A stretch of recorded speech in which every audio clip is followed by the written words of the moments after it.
మహబూబ్ నగర్ జిల్లా ఎనుగొండ సర్కార్ బడి పిల్లలకు ఆసరైతానికి బయటి దేశాల నుంచి వచ్చిండ్రు వీళ్ళంతా.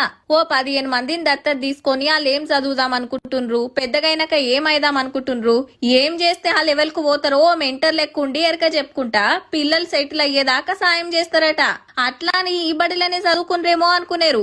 ఈ ఊర్లోనే ఓ ప్రైవేట్ బడిలో చదివి బయటి దేశాలలో కొలువులు చేస్తున్నోళ్ళు కంపెనీలు పెట్టిండ్రు. ప్రైవేట్ స్కూల్లో చదివిన విద్యార్థులు అయినప్పటికీ కూడా గవర్నమెంట్ పాఠశాలని అడాప్ట్ చేసుకోవడం అనేది చాలా హర్షించదగ్గ విషయం సార్. ఇదంతా MLA NM Srinivas Reddy sir వాళ్ళ ఇంటామే లక్ష్మీ ప్రసన్న మేడం ఉపాయమేనట. ఇది ఒక ఎక్స్పెరిమెంట్ చేస్తా ఉన్నాం. ఈ ఎక్స్పెరిమెంట్ సక్సెస్ చేసుకుంటే కొన్ని వందల మందికి మనము మెంటర్స్ గా చాలా మందిని మనం అటాచ్ చేయొచ్చు. మేడం సుత అదే ప్రైవేట్ బడిలో చదువుకుంది.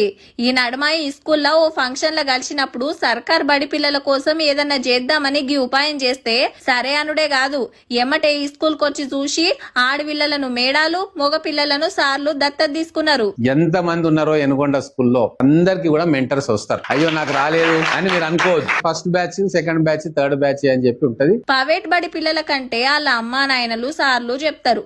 కానీ ఈడ ఎక్కువ మటుకు చదువుకోనోళ్ళ పిల్లలే ఉంటారాయే. అగో గాళ్ళ కాసరా కావాలన్నదే వీళ్ళ తన్లాట. దేశం గాని దేశం బతకబోయినోళ్ళొచ్చి ఆసరైతం అనే వరకు మేం సుతా శాతనైన కాడికి అరుచుకుంటామంటుండ్రు టీచర్లు. పాఠశాల